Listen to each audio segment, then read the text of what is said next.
Hello, my name is Justin Bright, and welcome to Kerbal Space Program version 1.3, in which I am attempting to make Kerbals a multiplanetary species. And what we have here is the candle crane, getting ready to make a descent down to Duna with our first piece of kit. Alright, so as we prepare for our landing, we want to make sure that everything's all buttoned up and ready to go, and one of the things that I did to make sure of that was to set up TAC Fuel Balancer, because no matter how I played with it, I could not get the fuel flow, the stock fuel flow, to actually work and pull out of this bottom tank first, because what we have here is this bit on the bottom is something that we are actually going to be leaving behind on the surface of Duna. But we want to grab as much fuel, as much ore out of this tank as we can before I leave it. I'll probably just let it sit because it's not hurting nobody, but yeah, we are going to definitely be dropping it. So we are going to be dropping with the dropping this first, then dropping this, then undocking this bit here, and leaving them all in a tight little cluster. One thing that somebody on my comments reminded me, and I have realized makes me a giant doofus, is this thing needs only material kits, which I have plenty of right here.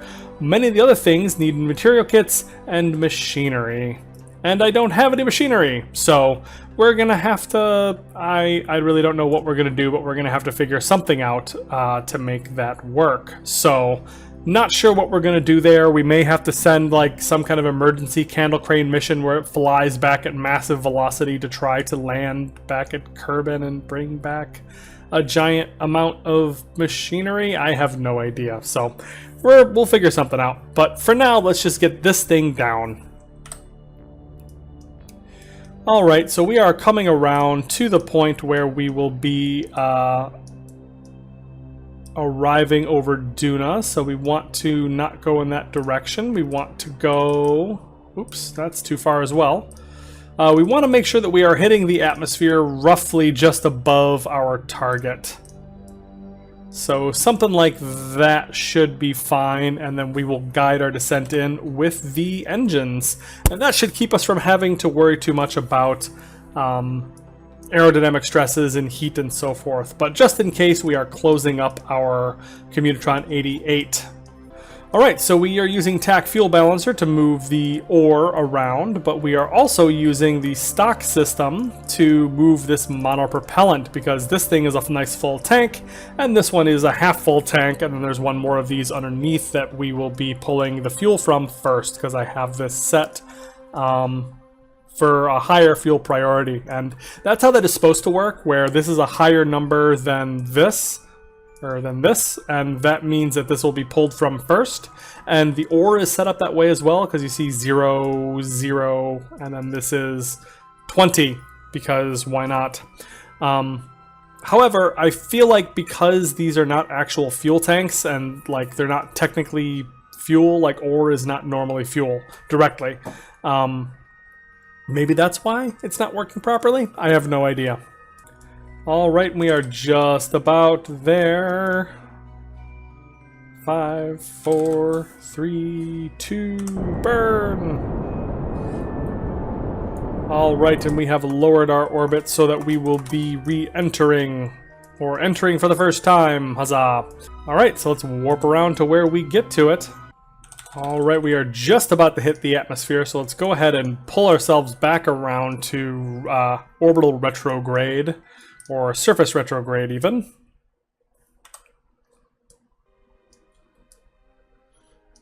Oh, we are pretty far off target, so we are going to have to make a bit of a turn here.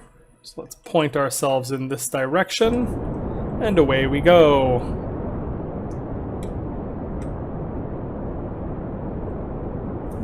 And we're going to want to push this upwards so that we can actually fall down onto our target. Yeah, something like that.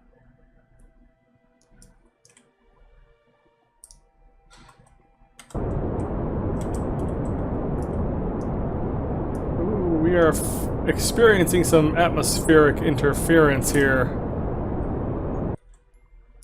Alright, now we are looking like we are moving in the correct direction, maybe perhaps. All right, we are accelerating rapidly towards the ground and picking up speed as we get down into the denser part of the atmosphere. As we get closer to directly overhead, we are going to want to start cutting our horizontal velocity as best we can so that we drop down pretty much straight on top of it. And we're not terribly worried about efficiency since, like I said, we have a whole huge tank of ore that we are going to be dropping off, and we can refuel our carborundum up in orbit. Alright, so we are adjusting our trajectory down to get close to the candle crane debris as opposed to the one of the other flags. Oops, nope. Surface, please. We want to know where we are in relation to the surface. Let's start turning on our RCS so that we have better control here in the atmosphere. Because I want to make sure I am falling directly toward this, because this is where we are sending our brave Kerbals first. So we want to have this all set and ready for them. Alright, so we are coming on down now. Just make sure one last time we are controlling from the very top so that I don't lose anything as I stage off bits. Getting it down. Real close now. And drop one piece off, and we're up. Up and moving a little bit. There, just use the RCS to push.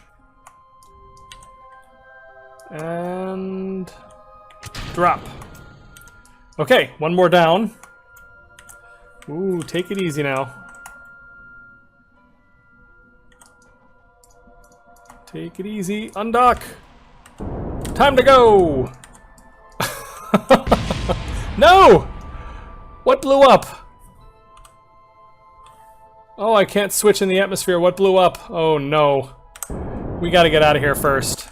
Come on, back to rendezvous. Okay, so let's go ahead and set the target to the Duna Express so that we can... Hold on, did I crash? Oh, give me a break. Alright, picking up just about where we left off last time. We are now in the midst of dropping off some pieces. I lost a little bit of the footage before this as well. Shows what I get for forgetting to click the start record button. But anyways, we are dropping off pieces. We've dropped off the bottom part, and we've dropped off the do-it-yourself kit, and it's taken me a tremendous amount of fuel and monopropellant to do so. I think there was a lot of like loop-de-loops and flying around and all kinds of other janky maneuvers that I've done because I am tremendously bad at maneuvering these maneuvering this lander inside the atmosphere. I think I may need to, you know, do some kind of redesign or something. But we got it all dropped off. Everything is there and wonderful and nothing exploded. My game has not crashed, at least not yet. And we are off, flying up above the poles. Gosh, that's really quite bright, actually.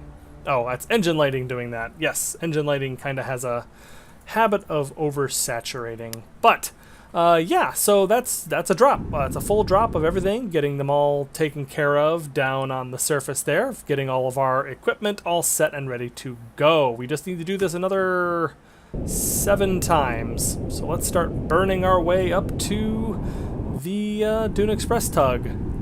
I don't have control. I can't stop the burn. What is happening? Why can't I stop this burn? Oh,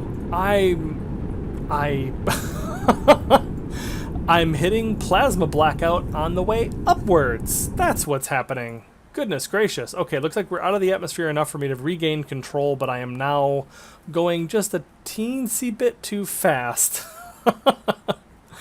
Okay, so we're going to have to just turn around and burn straight back down as we try to get a trajectory back up to the Duna Express tug so that we can meet up and send down do-it-yourself kit number 2. Alright, looks like we've got this. This shouldn't be too much of a problem.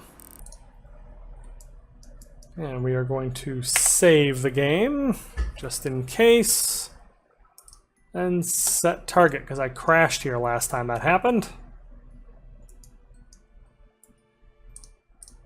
And as we get up a little bit, we will figure out how to get there. All right, now we finally have our trajectory to meet up with the Duna Express once again. And we've learned a lot, I think, in this particular transfer. We've learned a lot of things that we're not supposed to do, because it will get us killed and also spend a tremendous amount of fuel, etc., etc. There's a lot that we need to avoid and be very, very careful of as we are making these landings. But I think that said, with these learnings and getting a little bit more efficient, then this will be a good way for us to move forward with this. I think that this will probably work. I just need to work on my efficiency, practice a little bit, make sure that I'm doing things correctly and not, blowing anything up.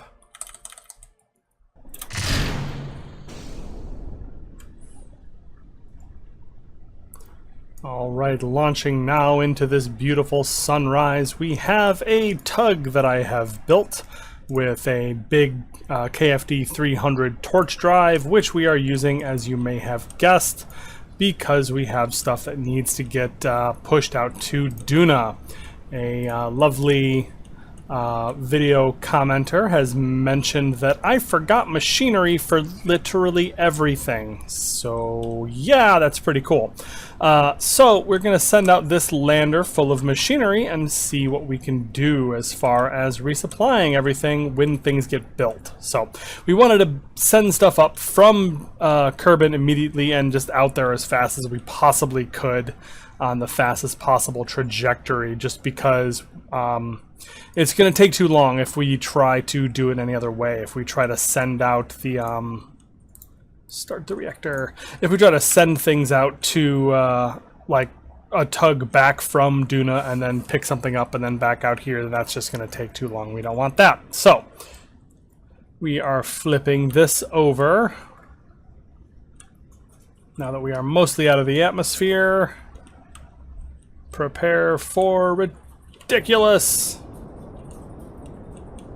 because this thing has a thrust to weight ratio of about 12 right now, even with all this machinery. All right, now that we're out of the atmosphere, this thing is fairly agile. I have a whole bunch of these little advanced inline stabilizers kind of stacked up here instead of trying to use the big ones, because I find them not super duper efficient. So yeah, other than that, it's a completely straightforward sort of vehicle. Really nothing to phone home about. So 2, 1, burn, and we will get ourselves circularized. And then once that is done, we will get this sent off to Duna on a very fast trajectory. All right, so we have our trajectory set up. This is a pretty fast burn that we are going to be doing. You'll notice we'll be putting on about 6,000 meters per second. And that gets us on a fairly straight brachistochrone kind of trajectory, kind of brachistochrone emulating, I suppose. I don't know. Somewhere halfway in between brachistochrone and Hohmann transfer is what we are trying to do here, and that's going to get us there very, very quickly, about 36 days, which is plenty as far as I can determine for as far as the life support is going to last on our vessels. That's as far as we need before we really start getting worried about our life support supplies that we are packing with us for our Kerbals to start running out. Because pretty darn quickly after we get this set up, we have one more thing that is going to be coming in. That is the Duna Ascent vehicle, and that is going to be the real target for us to start sending out our Kerbals. So what I think we're going to do is I am in fact using a what do you call it? I'm using the warp skiff to get them out there, but I am going to be doing it I'm going to be sending them out there regardless of life support supplies and readiness of the base, to kind of emulate the fact that we really need to be, kind of time sensitive on this one.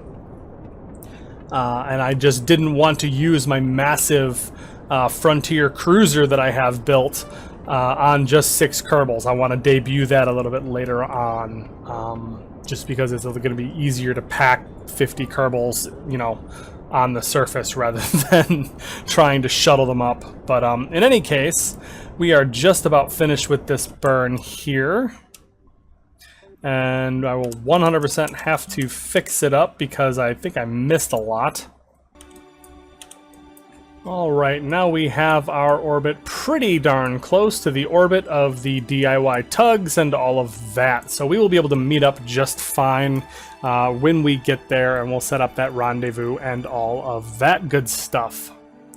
So yeah, real simple sort of launch and sending stuff out. This is why I spent all that time getting carborundum down to the surface of Kerbin so that I could send off stuff like this, big torch drive engines and bits of carborundum and lots of ore and all that sort of thing, and get that done around on the surface of Kerbin, get that sent out so that I don't have to muck about sending things out, refueling, and having 2 or 3 missions before I can actually send things on their way. But let's make sure I do not forget to actually extend these antennae, because I would be very sad if that was the case. And now it's just a matter of waiting until it gets to the sphere of influence of Duna. Alright, so we are back to the Candle Crane, which seems to be grabbing the name from DIY Tug from things too, which is kind of a bummer. Candle Crane, except be the Candle Crane for a moment. I believe in you. You can be what you want to be. Yeah, so we have another thing to bring down to the surface. We have another day before the Duna Ascent vehicle hits our Duna Sphere of Influence, and I need to mess with that.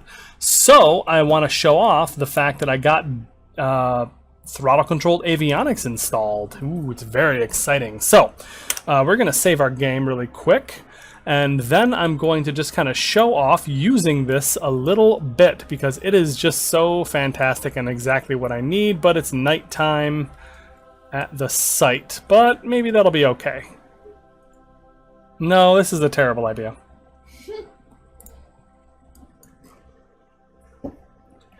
Yeah, so unfortunately, since it's nighttime, we are actually going to wait until the day before we get all excited about using this.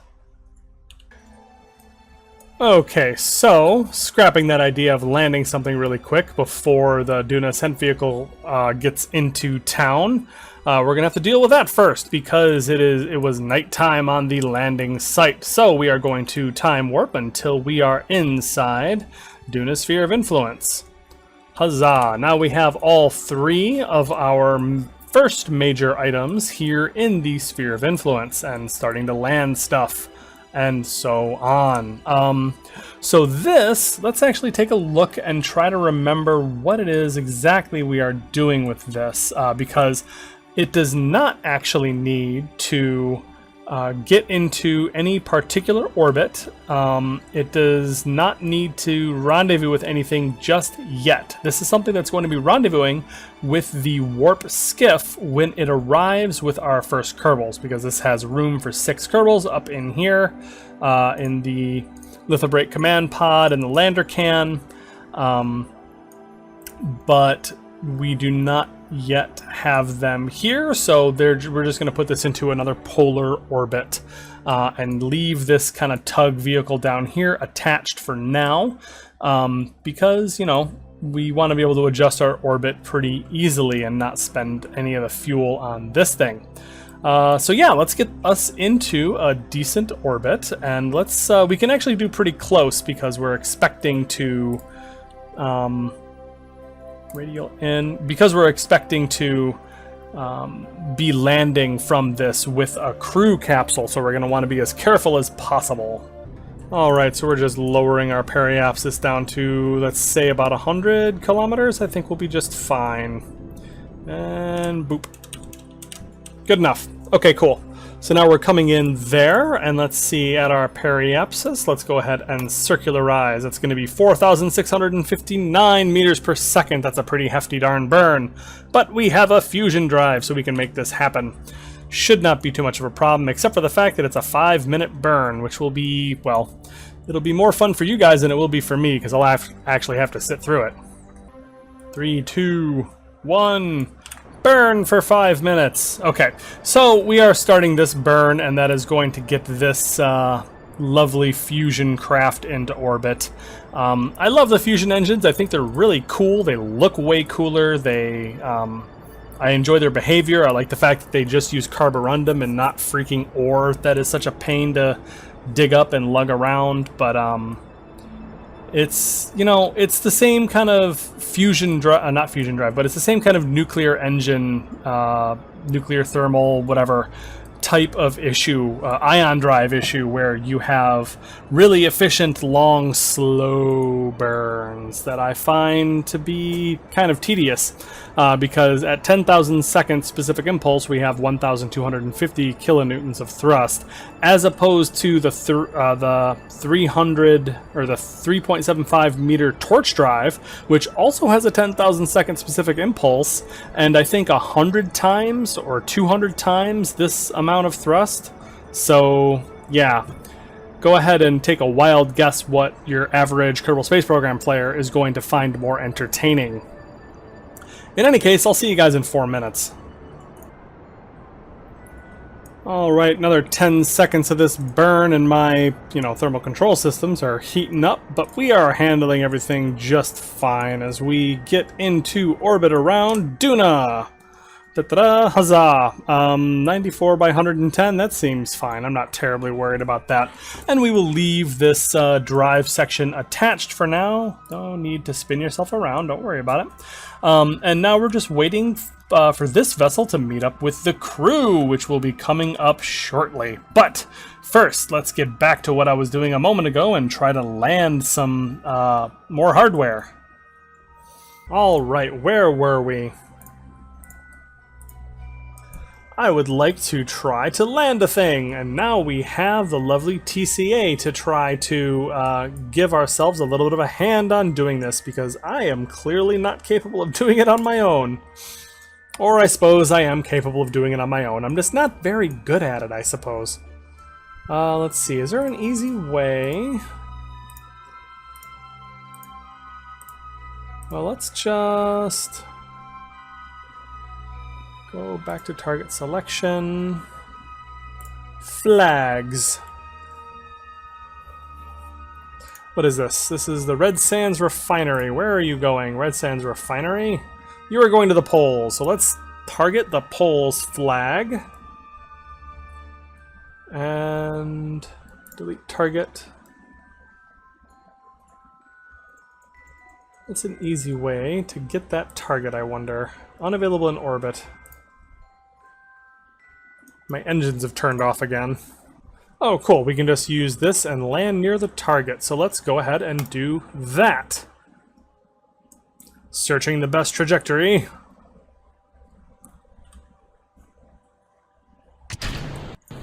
Oh dear. What just happened? And did I save my game? Okay, that totally crashed my game, but let's give this one more shot. See if this will work. Go ahead, get these engines active once again. Active, now save the game. We've got the poles targeted, delightful. Land. Why? Why did you think that was a good idea? I did not ask you. I did not ask you to stage anything. Okay, this time I've turned off auto staging. And let's give this one more shot. Searching the best trajectory. Executing deorbit burn. Yeah, so it's a little bit mech-jeb-ish, I suppose. That's a little weird. There. Yeah, that's a little mech-jeb-ish, I suppose, but that's fine. I mean, we've proven that we can do this manually at least once, so I don't really have any issue introducing some tools to help us automate the process a little bit more. And this thing is going to do this a lot better than I can, that is for sure. And I mean, it's not like real payloads are going to be manually piloted anyways, so I'm not terribly worried about that. So, yeah, we are going to give this a shot. This is definitely something that you guys have been telling me about for a long time, because I kind of have a penchant to use vertical takeoff and landing vehicles fairly frequently for these landers, because I am not a big fan of planes. Whoa. Wow, that's weirdly unbalanced, but it's figuring itself out. That's pretty cool. Neat.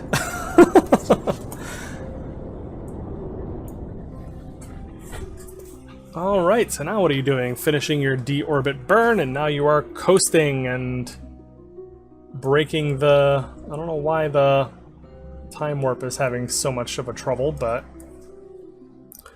Alright, we retract the antenna, and now we see how this thing is going to work. I'm not sure what's happening. Oh, there we go.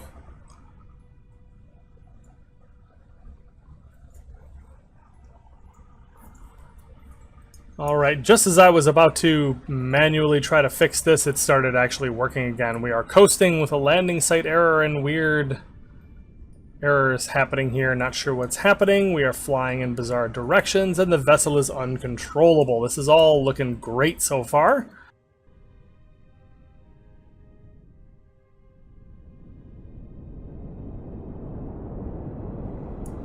And we're back.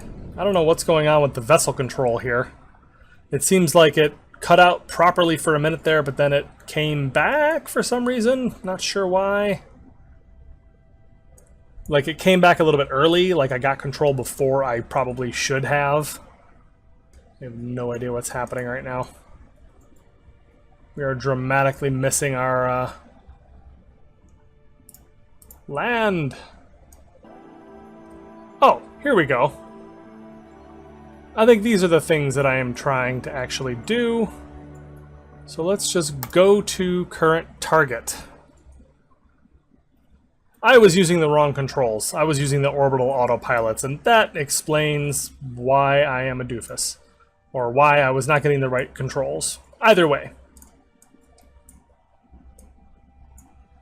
Still, we are coasting. Alright, maybe go to is not working, so maybe we try jump to. We'll see if that does anything for us. Oh, warning, predicted landing site is too far from the target. Well, let's try give it a shot anyway, see if we can't get at least a little bit closer. Alright, I push to proceed on this ballistic trajectory thinger. Hopefully this will help.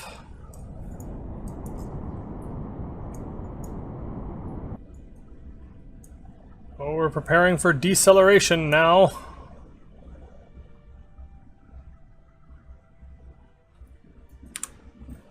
Yeah, let's actually let this thing use my RCS, because I have a feeling that's going to be quite necessary. Alright, we are beginning some sort of deceleration, it appears.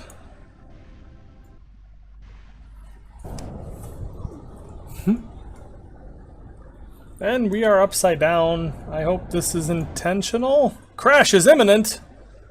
Lacking control authority to land properly. You were fine a second ago. What's going on here? We were never unbalanced until you started doing weird things with the engines and flipping me over. I'm not sure what the deal with that. Now we are spinning around dramatically and plummeting towards the ground. Yeah, the RCS. The RCS is going to fix it. Just keep burning that RCS and we will right this ship. Well, you're burning down, you goofus.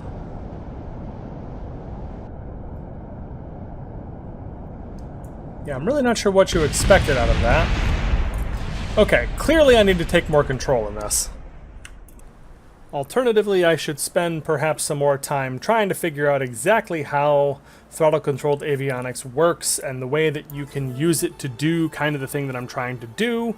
The alternative possibility is that my vessel is just not the right sort of thing to perform with this system. Like this, my vessel may just not be capable of handling it. But I guess we're just gonna have to play with it a little bit more next time. Oh geez, and now we're staging again. Yeah, I am all out of time to play with this, so we will get around to this another time. If you enjoyed this episode, please share and subscribe, and I will see you in the next episode.